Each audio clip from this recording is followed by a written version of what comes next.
Don't Eat the Food on Puxaswitney, a novel of the future.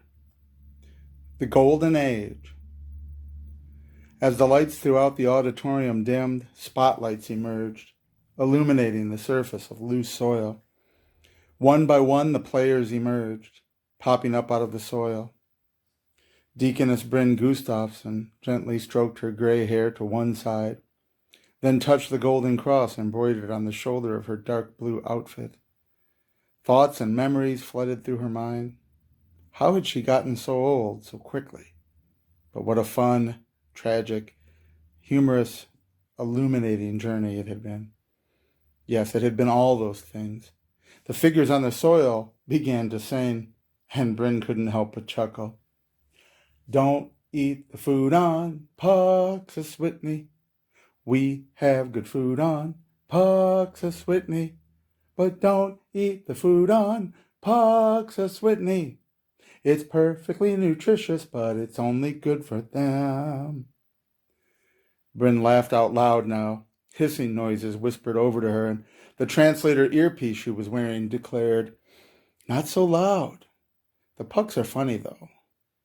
Bryn leaned over towards her two-headed reptilian friend, Crix. "They're just a little bit funnier than Keltecs." With one face, Crix feigned insult. With the other, he chuckled and nodded. The puppets on the soil, controlled by their unseen Pucks masters below the surface, concluded their opening piece. Comedy and drama on Puxaswitney. Tragedy and good times on Puxaswitney. Time for a great show on Puxaswitney.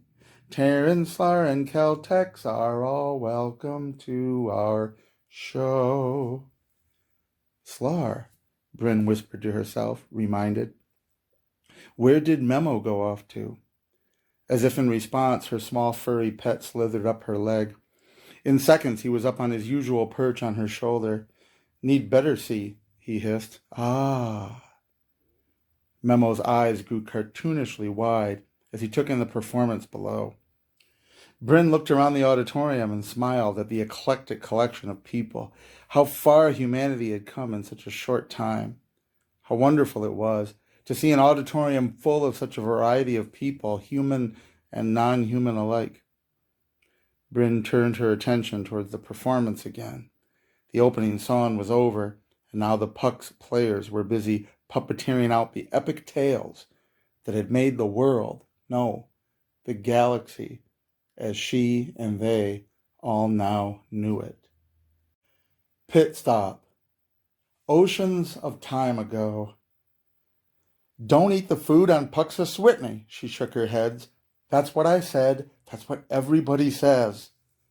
I know, he moaned, wrapping his four appendages around his midsection and rocking slightly back and forth. I was just so hungry and it smelled so good, he moaned again. I'm gonna be sick. Not in my ship, mister, she snapped. I changed course for Terfinzian. We will literally be there in seconds.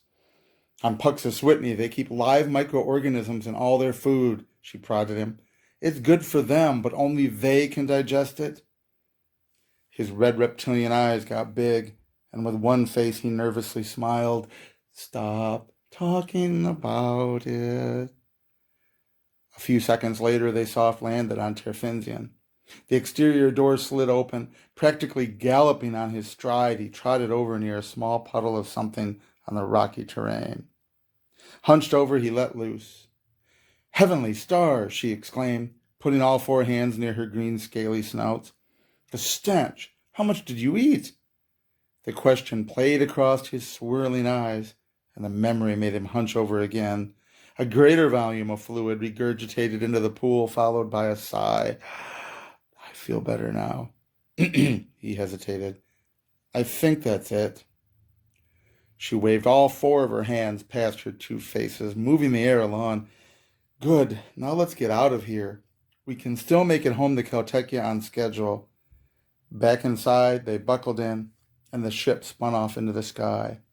As the ship hit full speed, he shook his head. I feel bad, vomiting on their planet. Who's they? She insisted. Nothing lives on Terfensian. That's right, his head nodded. After a few seconds, he managed to smile. Well, that's not true anymore. Those microorganisms are there now. He chuckled for another few seconds and then noticed the grave look on her face. Only then did it sink in for him, too. We left life there, where there wasn't any. They both stared silently at the view screen for quite some time, pondering the consequences of what they had done. Terfensian, a small, watery, and rocky world just barely able to support life, now suddenly had life. The microorganisms would survive in the puddle on the rocky plateau. What might they become someday? What had they done? One of her heads turned towards him. I'm deleting some of the ship's records. Her hands danced over the computer console. We will never speak of this again. Right, he stammered, right. A few seconds later, she smacked him on the back of the head with two of her hands. Don't eat the food on Puxaswitney. She shook her head. That's what I said. That's what everybody says. I know. The Pux stops here. Mark Antony was drunk. Of course he was drunk. Such had become his ordinary routine these days. He staggered out into the compound and strolled around in the sun outside the great palace. Suddenly, something grabbed his attention. A small box on wheels. It was making a strange, repetitive sound. It appeared to be moving on its own. A small appendage on top that reminded Anthony of a giraffe's neck slowly turned this way and that. Anthony squinted and shook his head. Too much wine, he muttered to himself. Too early in the morning. When he was convinced that the image was real, he walked over to it.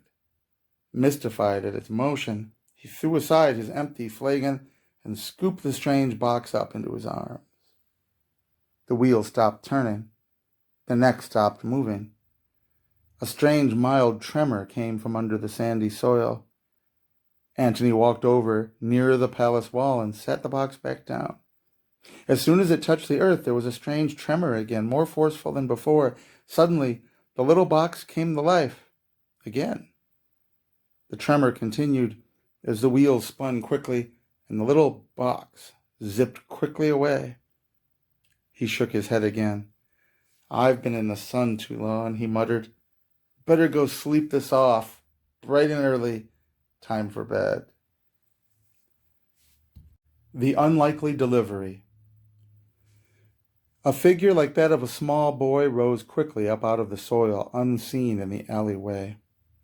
Donned with a great layered robe, the pilot hoped to get a nice good look around unnoticed. As he turned out into the street and past the shops, however, a voice called out, There you are. He froze as the hurried voice hollered on. You're late for today's delivery. Here. Before he could even attempt to protest, a parchment roll was thrust into his arms. You know where they go. The short-robed figure moved on. Well away from the marketplace, he unrolled the parchment and discovered 2 fish and 5 loaves of bread. Clearly, there had been a case of mistaken identity. He did not know where this produce should be delivered. Rolling the parchment up again and slinging it over his back, he simply moved on. Outside in the wilderness, he came to a great gathering of people who were listening to a teacher. He decided to stop and listen. And when Jesus had lifted up his eyes, he saw a great company come unto him. He saith unto Philip, Whence shall we buy bread that these may eat? And this he said to prove him, for he himself knew what he would do. Philip answered him, 200 pennyworth of bread is not sufficient for them, that every one of them might have a little.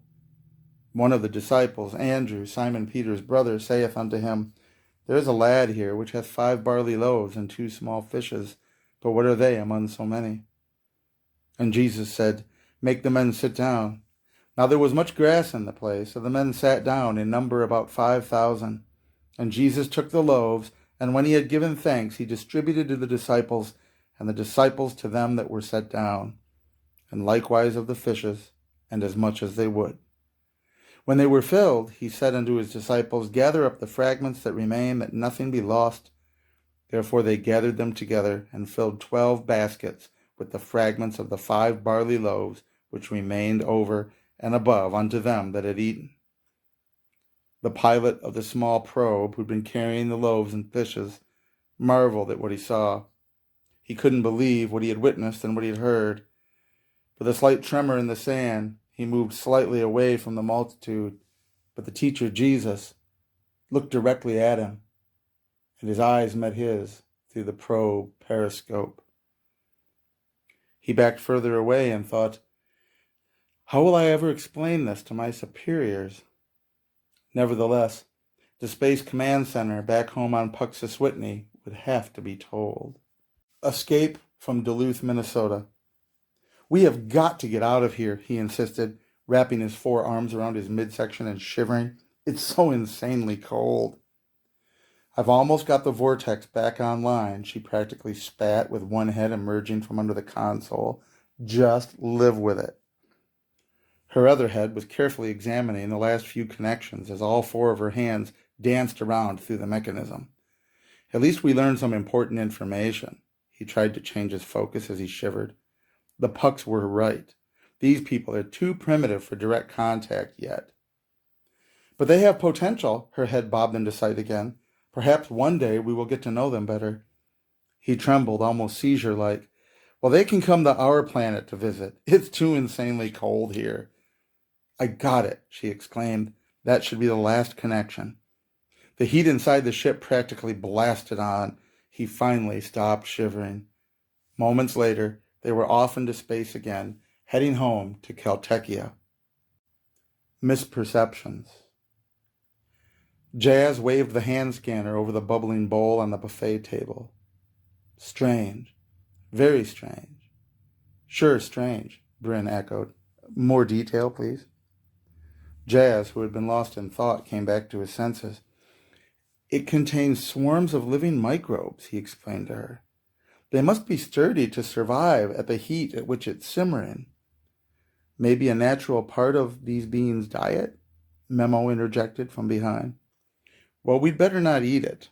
Bryn brushed her hair away from her eyes and looked closer at the bowl. I'm sure it's good for them, but it can't be good for us. Don't eat the food on Puxaswitney, Memo chuckled. I'll put that in the notes. For nearly 2 years, humans had been in contact with the species that lived here, if you could call it contact. They were able to make out that the seemingly friendly natives called themselves the Pucks. Their planet was called Puxaswitney, but everything else was a little vague. The people here looked a lot like humans, only smaller. The confused messages shared back and forth had been almost comical. There was something odd about these creatures and the way that they moved. Maybe it was just something subconscious in human predilection. Neither Captain Bryn nor any of the experts that tried before her could quite put their finger on it. Now here they were, finally having landed, the first human ship to land on Puxaswitney, and as best as they could interpret, they were going to come to face-to-face contact with the Pucks. But what they found was a fine spread on a buffet table, 3 stone-faced Pucks sitting stoically on the other side who seemed dead. At least they had ignored all attempts at conversation and just sat there. They'd examined the food, they'd examined the table, they'd done scans of the surface. Again, none of this could quite be made out clearly. So they waited. Patience, they thought. Patience. Jazz could tell what Bryn was asking just by the glance she gave him. I'd rather not use the hand scanner on them without their permission. We've tried everything else, Bryn observed. That was true, of course. They'd been attempting conversation with the unmoving creatures for ages. At least it seemed like ages. Memo snatched the hand scanner out of Jazz's hand and stepped closer to the 3 statuesque hosts. I'll do it, for Pete's sake.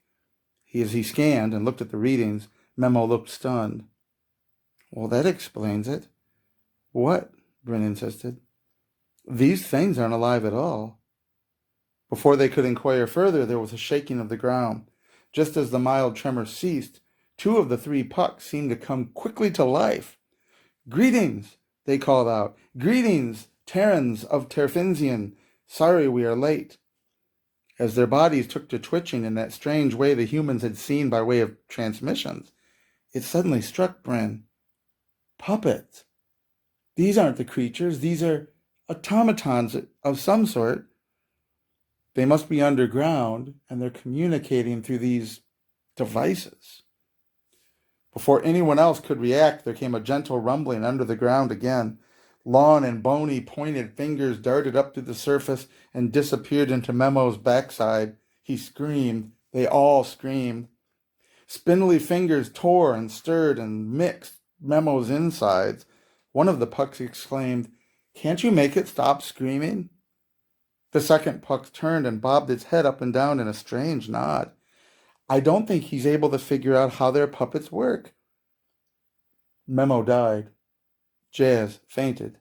Bryn screamed. Flight. The jungle was exceedingly humid. Jazz wiped the sweat off his forehead, but tried desperately to be quiet.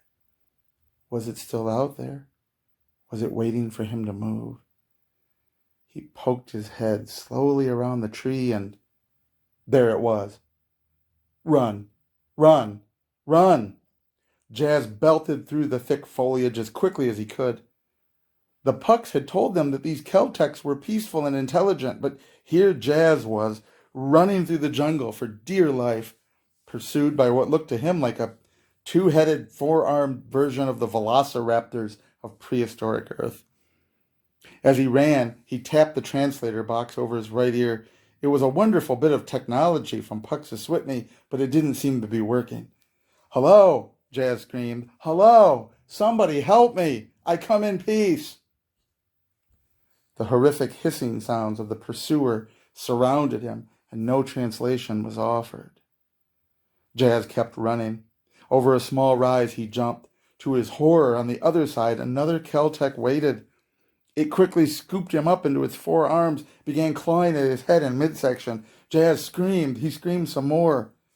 In his panic, it took a few moments to realize that the clawing didn't hurt. Just then, Bryn appeared, flanked by the twitching Puck's puppet he recognized as their friend Zen. The translator suddenly kicked on, and he could hear the words of the hissing, the Keltek as it rubbed him. "Adorable, just adorable," it kept saying. "Such a cute little fuzzy thing you are. Who's a good boy? Who's a good boy? Oh, you are. Yes, you are." After so much running and screaming, Jazz simply fainted. He'd been doing that a lot lately. The captain's report for debriefing to headquarters on Earth.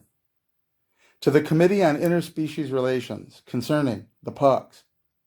The people called the Pucks inhabit the planet Puxaswitney. They are largely made out of rubbery material we might call cartilage, but have long, spindly, and pointy fingers. They're about 2 feet in height, as best as we can gather, dark, charcoalish gray in color. They are almost impossibly thin when viewed from the front. So they live underground. It is their native habitat. Their bodies are covered with thousands and thousands of little rubbery nodules through which they pull nutrients from the soil, communicate with one another through vibration, and move almost effortlessly through even very thick dirt. Dating from only their most distant mythology are stories of their first discovery of the surface of their planet. This we know. At some point, they explored the surface with small devices driven by their hands, reaching above the way we use devices to go underground or underwater. It allowed them to see and experience the surface and to be connected through these nodules, to be above ground, to be experiencing life very different, very alien from their natural underground environment. They loved the beauty and the freedom of the surface so much, they developed the technology for exploring it. Not long after this discovery, much in the way humans of the 20th century all would end up owning a car, all the Pucks had a little box above the surface, a mechanism that acted as a puppet, like an avatar, almost an artificial reality. They would live their lives as much as they could above ground, interacting through these puppets. Though their level of technology, even space technology, is exceptionally advanced, it is not apparent in their daily lives, because their daily lives mostly revolve around personal interaction, performances of plays and musical productions performed above ground with puppets viewed through the periscopes connected to the puppets. Well, this will be addressed more further later. It was due to an error in properly briefing their ambassadors that astronaut Benjamin Fitzgerald III, called Memo, was mistaken for a puppet and was killed. No hostility was intended by the Pucks, who are an overwhelmingly friendly and peaceful people. Concerning the Celtecs, the people of Celtecia are approximately 4 feet tall, raptor-like reptilians with 2 heads and 4 arms. Apparently vegetarians now, our experts believe they were once omnivores, that of the 2 heads with slightly different shapes, jaws and teeth developed separate from one another as the most efficient way to consume different types of food. One head had teeth that were for vegetables, for herbivore consumption. One had sharp teeth of a carnivore. It is now a single unit for them, of course, though they have these 2 brains, 2 parts of a brain in 2 different craniums. They are connected much in the same way that we are right-brained and left-brained. Despite our natural human revulsion to reptiles, it should be noted the Celtecs are also a friendly and peaceful people. The Celtecs, oddly enough, do not share a mutual revulsion as we have for reptiles. In fact, Celtecs love furry things. Their world was devoid of anything that could be successfully domesticated, as we have cats and dogs. So we learned that the Celtecs actually genetically engineered, using DNA from their world and other worlds and other creatures. They genetically modified and created a new species called the Slar. Their DNA is part Celtec, part other life forms, part alien life forms. And the Slar look like small snakes, but they are furry and mostly mammalian. They are intelligent and can speak, though they are not quite sentient beings. The Celtecs seem to really enjoy the company of the Slar, and like the Pucks, the Celtecs are possessed of an advanced technology that is not apparent in their daily lives. Concerning technology, the Pucks and the Celtecs developed spacefaring technology before we were around on Earth. They refer to Earth by the name Terfinsian. Like humans, these last several decades, the Pucks and Celtecs were eager to explore space. They quickly met each other and made a peaceful exploration alliance for the purposes of going forward into the future. However, they mapped a whole 1/5 of our galaxy and found almost no other intelligent life at all. Most planets that were inhabitable zones, even by their standards, didn't have so much as a microbe. Over time, they essentially lost interest in manned exploration as a result.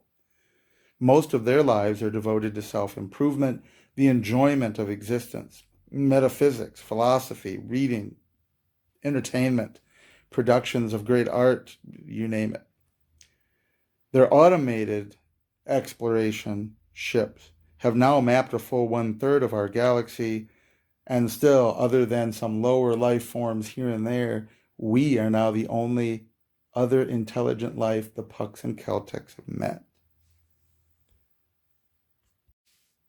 Concerning future exploration, of course, having discovered these species and established peaceful contact, well, it's a wonderful thing that opens many doors for our advancement and progress as humans or Terrans. Yet it is also a great letdown to many of us. Many of us grew up with the science fiction and television shows that led us to be eager So for lives of exploration and discovery, and we fantasized about meeting new species every week and the adventures we would have once the technology was perfected and the process got started. Now we have made what we hope will be two good friends in the Pucks and Keltecs, and yet the realization that much of the galaxy is a beautiful but lifeless canvas is rather daunting to us. As the humdrum of routine visits and diplomatic gatherings continues, we may end up taking the same direction as the Pucks and the Caltex and make most of our space program unmanned and automated. Signed, reporting, Captain Bryn Gustafsson. The Flood. President Kylie Richardson strode into the Situation Room with a carefully practiced stride of authority. But inside, she was shaking. "Where's Bryn?" she asked. A voice duly reported, "Captain Gustafsson will be here shortly, Madam President." As she approached the general, hovering over the control panel, the doors slid open, and Bryn Gustafsson hurried in and up to the president's side. "What's the situation, Madam President?" Richardson silently waved her hand towards the general as a signal. On cue, the recorded message popped up on the large screen. The image of a Puck's puppet, human-looking with a long beard and clad in robes. He suddenly held up a large staff, and he cried out, "The flood! The flood is upon us! All Pucks are aboard the arks and on their way." "Moses?" the general marveled aloud. "Noah," Bryn pointed out. "What flood?" The image of the Pucks was replaced with a flood of data in ones and zeros. As the numbers scattered quickly across the screen, the soldier at the console reported to them all. "There's some sort of disaster going on. From what the computer can make out, something the Pucks are calling a rogue energy wave is shooting across the galaxy, near the galactic core. Puxaswitney and Keltekia are in its path. They are trying to evacuate their entire civilizations." "Evacuate?" The president was incredulous. "Their whole worlds? Evacuate to where?" "They're setting course for the Sol system, Madam President." "My God," the general exclaimed. "They're coming here." The soldier at the controls downloaded the next series of numbers, and the computer began to interpret them from Pucks to English. "The Pucks have set a course specifically to the planet Mars. They say the environment is habitable for them. The Keltecs will be trying to head to Earth, but from what I can make out, the Keltecs are closer to the phenomenon. They didn't react quickly enough. The Pucks, they aren't sure any of the Keltecs are going to make it." "I need the World Security Committee," the president insisted. "Get them over here 10 minutes ago." A sound like rushing water echoed through the launch point station. "The Solar Habitat is away. The Solar Habitat is away," the computer voice duly reported. "Rogue wave at contact point in 2019. As the computer voice continued the countdown, he turned his head toward his mate. Together they stared out the viewport into deep space. 2 Keltec and 1 Solar Habitat were away. Neither of them needed to say it. The countdown indicated that it was too late for the rest of their people and them. They looked into each other's eyes, and she managed to smile with one of her faces. "I love you. I love you," he said. "Thank you for the time we've had together." They passionately embraced. Their tails tangled gently together, and with all 4 arms and all 4 heads, they embraced, nuzzling their scaly snouts together as the computer counted 3, 2, 1. The rogue energy wave tore through the station. It tore through the planet Keltekia. It tore through everything, leaving only microscopic bits. "So let me get this straight," the general said. "These Pucks just assume that we're going to let them have Mars?" President Richardson tried to get a decent response together, but she was cut off by another senator. "And what the hell are we going to do when the Caltecs arrive?" Again, the president failed to get a word in edgewise. What happens if we say no? Will they turn violent? Captain Bryn pounded the table as if her hand were a gavel. It got their attention. Who knows what anyone will do when they are desperate? Surely the Pucks and the Keltec are desperate people right now. But having met them and gotten to know them, I can tell you they have no plan or contingency for that. What do you mean? A senator asked. Both of these species have what appear to be a very simplistic social structure. Social interactions are very innocent compared to us and our complexity. I mean, they're almost childlike in their level of trust. In short, they're coming here because we're outside where the wave is going to strike. We're the place to go, and because they know us and because they consider us friends. I'm sure it hasn't even crossed their minds that we might say no. The senators all looked around the table at one another, and this Slar habitat that is entering the soul system as we speak. They have nowhere else to go, and right now it doesn't look like any of the Keltec survived. They're all going to die unless we bring them to Earth and let them live here. One of the senators was outraged and terrified. Put the transmission back on. Put that transmission back on. His aide pushed some buttons, and the sound of the original signal coming from the Slar ship echoed through the room, and there was a terrible cacophony of hissing. You want to bring these things to Earth? The president stood up abruptly. Senator, you're toying with the most basic primal instincts of our species, but we have no idea what these things really are. The senator took a deep breath. Okay, then explain it to us, Madam President. Bryn, is there some way to translate the transmission? Can you get the translator working? Bryn was already busy at the computer. I think I have it. Let's hear what all of this noise sounds like in translation. The hissing in the chamber was suddenly replaced with a voice that sounded childlike that said, Hello, Terrans, Terfensian. We were told you were friends. Aren't we your friends? We're all alone. We fear our loved ones have died. Please answer. We promise we won't be any trouble. Captain Gustafson tried to hide her tears.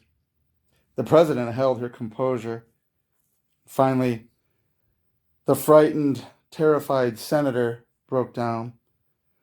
Well, for Christ's sake, answer them. For Christ's sake, answer those poor creatures. Mars a la Pucks. The red sands of Mars glimmered in the flashes of light of the Martian sunrise. Then the tremors started. One after another, the huge ships of the Pucks approached the surface, sending tremors through the atmosphere and the soil below. Like giant dump trucks on Earth, the front ends of the ships lifted open, and they gently arced. Soil and Pucks slowly poured out onto the surface. As the Pucks chuckled at the way it tickled, they gently fell into the new home soil of their new world. Home again, they began to send to one another through the vibrations. We're home again. New Puxaswitney. Puxaswitney. Wherever the Pucks are, there is Puxaswitney. Puxaswitney lives. The children of the Pucks began to giggle and play in the soil of Puxaswitney. Fathers sighed, mothers wept. They had escaped the disaster. They were home again, and it was good. Emptied of their cargo of living souls, the ships gently slid into the sands of the great desert until they might be needed once more in the future. By sunset, everyone had begun to settle in. The Pucks were filling the soil of the entire planet with all that remained of their species. They began shoving kettles above the surface to let them simmer. They began preparing their puppets. They began to explore. The microbial soup simmered again, and life went on. The Pucks consumed their dinner and ate together, their first supper together since the flood. All of the Pucks ate and were satisfied. The Slar. Great volumes of the little furry reptilians chattered away. The translation boxes Bryn had distributed barely could keep up with the racket. Here in the sands near Las Vegas, the Slar habitat ship had been brought gently down. Large trucks unceremoniously dumped out apple cores, watermelon husk, leftover fruit, nut, vegetable, waste of every kind that they had managed to gather. The Slar, having launched with insufficient food, hungrily piled up on top of the vegetation, devouring it and giggling away with joy at their good fortune. "Well, they certainly aren't what I expected," the senator observed. "They're very cute. I can't imagine I've ever seen or dreamt of a snake with fur. And they're so smart. But you say they're not sentient." "They were engineered to be just short of sentient," Bryn explained. "It makes them, I guess, really good pets, in the Caltech's view." "They're vegetarians," President Richardson observed. "They don't even poop." The senator was bewildered. "Well then, how do they... what?" "Well, they were engineered that way. Their digestive system is so extremely efficient. The only waste they release is a sort of gaseous humidity that seeps out of their pores. And that's mostly oxygen and basic mineral compounds. It smells earthy, peaty," the president added, with just a touch of lilac. One of the little Slar tore away from the eating pile and slithered over by them. He chewed the last little bit of remnant in his mouth and swallowed. He said, "Hello, my name is Memo." Bryn was startled. "Really? I had a friend named Memo." "Had?" the little Slar asked. "He gave his life in the performance of his duty," Bryn said. He died." The last part the Slar understood. "Oh." His eyes grew large and he frowned. "It hurts." "Yes, sometimes it hurts." "Slar miss our loved ones too. I'm afraid. We fear they all died." "You have a home here with us now, Memo," the president interjected. "We'll do everything we can to care for the Slar." Little Memo looked up at Bryn Gustafson with his big eyes. "You're my new loved one?" Before she could even contemplate protesting, the little creature slithered around her leg and up onto her shoulder. The president stepped over closer to the senators. "You know, I understand we all have deep concerns about what's going on, this sudden transition. We don't know what the future holds. But you can see, these creatures don't mean any harm." "It seems to me," one of the senators asked, "well, isn't it possible that some of the Caltechs are alive? Are we literally going to just give up on them? We've gone this far. Are we sure they all died?" The president was thinking the same thing. "I suppose we could ask the Pucks, maybe with their technology, if there are any Caltech ships out there, maybe the Pucks can help us find them." Rescue. Cricks tore through the wires of the compartment unceremoniously and then quickly began wiring them in a new configuration. The flurry of motion was unbelievable. He was really wearing out, but he was trying to keep it up. 5, 4, the computer signaled. 3, 2. "Force fields are up," Cricks cried out over the command deck. 1. The ship rocked to and fro, and the energy wave wake washed over it.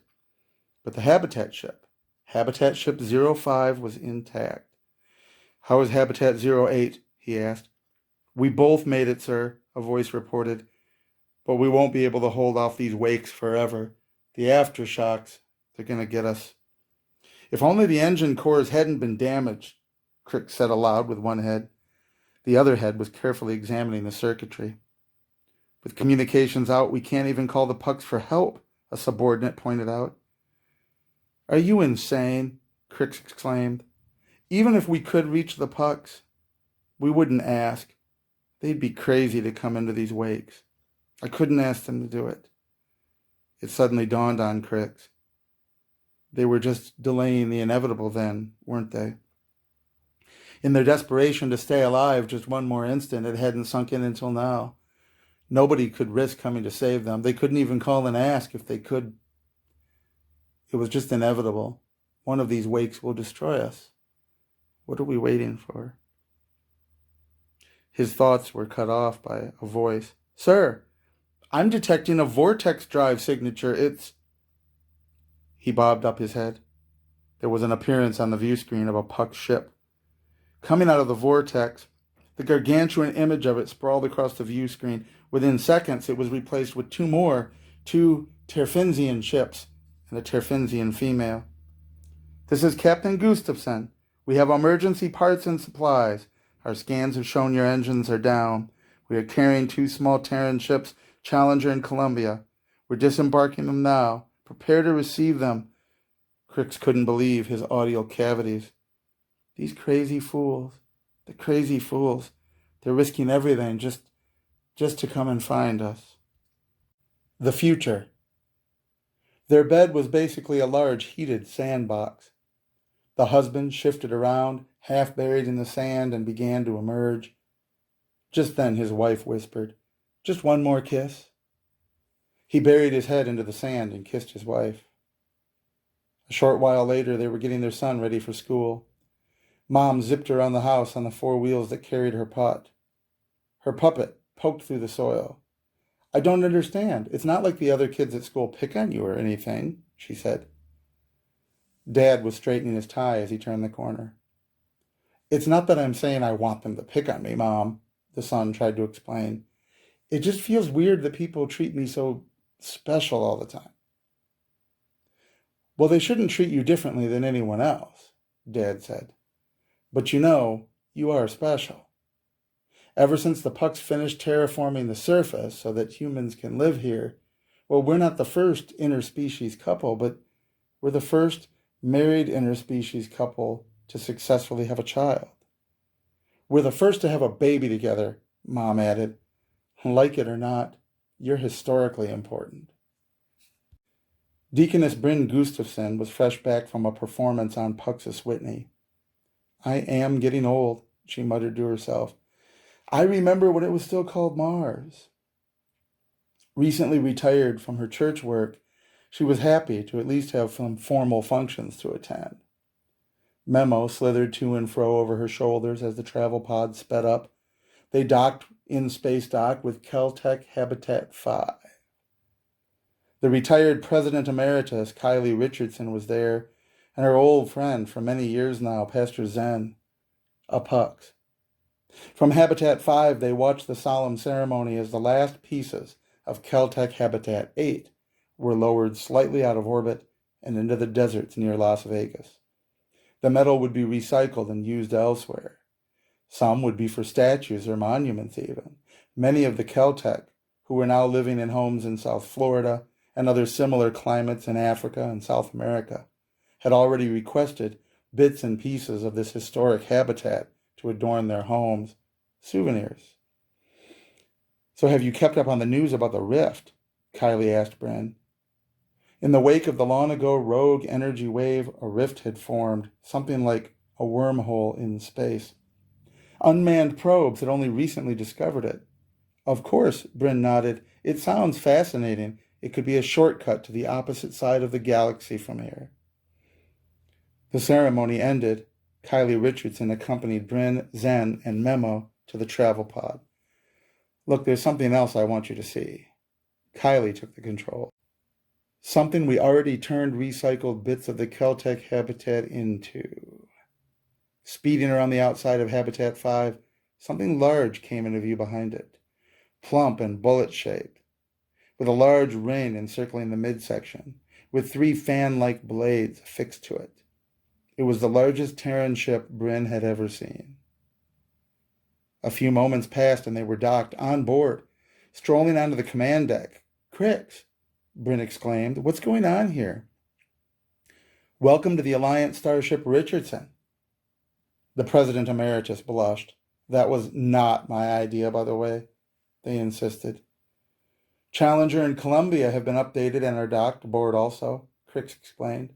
We are fully loaded and ready for launch. Launch? For what? For where? Bryn was astonished. We've been keeping this on the down low, Crix explained. But our unmanned probes have sent back some interesting readings from the other side of the rift. The other side of the galaxy appears to be teeming with life, Kylie exclaimed. The Alliance began immediately building and updating ships for a manned mission. Bryn took it all in. She couldn't help but cry. I'm so happy for you, Crix. You get to be an explorer again after all of this time. Pastor Zen interjected. I actually took the liberty of having your personal belongings brought up from the surface, Bryn. They're going to be here in 5 minutes. It took a second to set in. What? Well, we were thinking, Captain, you might want to come along. Crick smiled with both of his faces. Alliance Command wants to reinstate you to service and command. But you are in command, Bryn stammered. You deserve it. Your species is long-lived, and I'm so old now. Pastor Zen straightened the clerical tab on his puppet self. Bryn, be honest. As much as you have loved life and all the things you've seen and been a part of, as much as you have loved serving our synod and being part of the parish on Puxaswitney, you have one remaining regret in life. Bryn thought it over. It's true, of course. I still dream of those science fiction shows I grew up with. I always wanted to voyage to new worlds and meet new people. Meeting us and the Pux was great, Crix pointed out, but you still dream of a whole galaxy as your field of exploration. The Slar, Memo hissed in. The Slar. Yes, the Slar also, Bryn chuckled at Memo. But I'm retired. Look at me. I'm old. I don't have long. Zen rolled his pot over closer to her. You even arranged a plot in the parish cemetery recently because you're so expecting to die. But for your sake, let some other saint's bones rest there. When the coming of our Lord tears the curtain of this reality, let him find you somewhere out there, having passed as you wished, exploring his creation. Bryn brushed the gray hair away from her watery eyes and steadied herself. Memo, she whispered to her little Slar loved one, we are going on a long journey. Crix's fingers danced over a computer console briefly. Then he announced to all assembled on the command deck, as of right now, Bryn Gustafson is returned to active duty, captain on deck.